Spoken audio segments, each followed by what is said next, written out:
Fort credit की तफरीह से फ़ारिग होने के बाद हम पहुंच गए स्क्वायर वन मॉल, जहां हम आज तक नहीं गए थे। जी हाँ, हम डाउनटाउन के एरिया गए थे, लेकिन प्रॉपर स्क्वायर वन मॉल हमने नहीं घूमा अब तक, जो कि ओंटारियो का सबसे बड़ा और कनाडा का सेकंड लार्जेस्ट मॉल है। सोचें, हम अभी तक गए ही नहीं, तो सोचा कि क्यों ना नौरीन आई हुई है तो उसकी फैमिली के साथ ही जाके इसको एक्सप्लोर किया जाए। काफ़ी रश था पार्किंग में, संडे का दिन था, इस वजह से भी बहुत ज़्यादा लोग आए हुए थे। वैसे भी ये मॉल बहुत ज़्यादा मशहूर है और 22 मिलियन कस्टमर्स को ये सालाना तौर पे जो है वो केटर कर रहा होता है। तो आप सोच लीजिए 360 प्लस आउटलेट्स हैं इस मॉल के अंदर और ये मुसलसल रेनोवेट और एक्सपेंड होता ही चला जा रहा है। इसको पाकिस्तान के जैसे तारिक रोड है ना, कि आप कराची और तारिक रोड नहीं घूमे, वैसे ही कनाडा का ये स्क्वायर वन मॉल है और यहाँ पे आपको बहुत बड़ी कम्युनिटी देसीज़ की देखने को मिलेगी। इसकी सराउंडिंग में भी जो आबादी है वो ज़्यादातर पाकिस्तानी और अरबिक ये लोग मौजूद हैं यहाँ पे बहुत ज़्यादा। और इसके बिल्कुल आसपास आपको गो ट्रांजिट पियर्सन एयरपोर्ट के करीब है और सारी फैसिलिटीज़ मौजूद हैं यहाँ पे। बहुत बड़े बड़े आउटलेट्स हैं यहाँ पे। 1973 में ये बना था और जब से लेके आज तक ये पूरी आबोताब के साथ कायम है और बहुत बड़ा कंट्रीब्यूशन है ये डाउनटाउन एरिया मिसिसागा के लिए। इधर से जो भी रेवेन्यू जनरेट होता है वो बहुत ज़्यादा यूटिलाइज़ होता है मिसिसागा के लिए।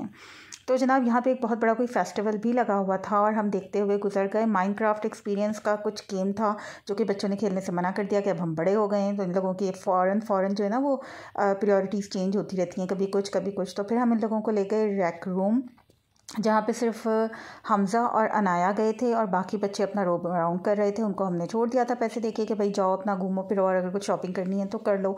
उसके बाद फिर मैं और नौरीन हम चले गए थे फूड डिस्ट्रिक्ट। जी हाँ, बेसमेंट में इसका बहुत बड़ा फूड डिस्ट्रिक्ट बना हुआ है जिसमें आपको हर किस्म का दुनिया के हर कोने का खाना मिल जाएगा, देसी हो कि विदेशी हो, चाहे जापानीज़ हो, चाइनीज़ हो, कोरियन, सिंगापुरियन, हर तरह की रेस्टोरेंट्स यहाँ पे मौजूद थे। और देख के मतलब हैरत हो रही थी कि यार कितनी ह्यूज वैरायटी है और हर जगह लोग मौजूद थे। लोग खाने पीने में एंजॉय करने में मसरूफ़ थे। फिर हम गए एक आउटलेट पे और वहाँ से हमने हेयर डाई लिया। नौरीन को अपने बाल डाई करवाने थे तो वो हमें मिल गया, लेकिन बहुत ज़्यादा एक्सपेंसिव मिला अगर हम कंपेयर करें मार्केट से, मे बी मॉल होने की वजह से।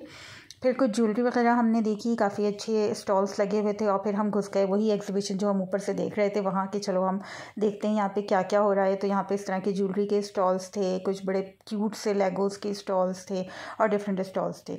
फिर हम वापस गए बच्चों के पास और हमने देखा बच्चे बड़ा एंजॉय कर रहे हैं। बच्चों को हमने अकेले नहीं छोड़ा हुआ था, राजी और अरशद बच्चों के साथ मौजूद थे और वो लोग खूब इंजॉय कर रहे थे, दोनों के दोनों अपना।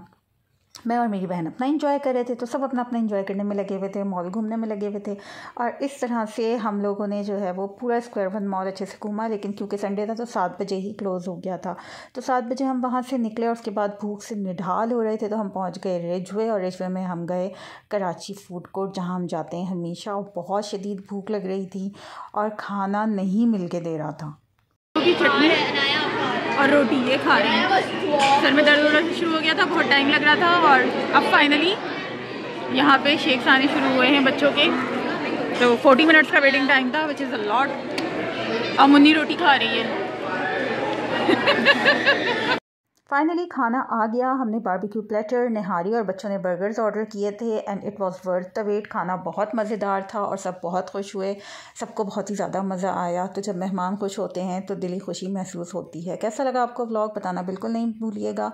अगले व्लॉग तक के लिए नील रज़ाक को दीजिए इजाज़त। अपना बहुत ख्याल रखिएगा। अल्लाह हाफ़िज़।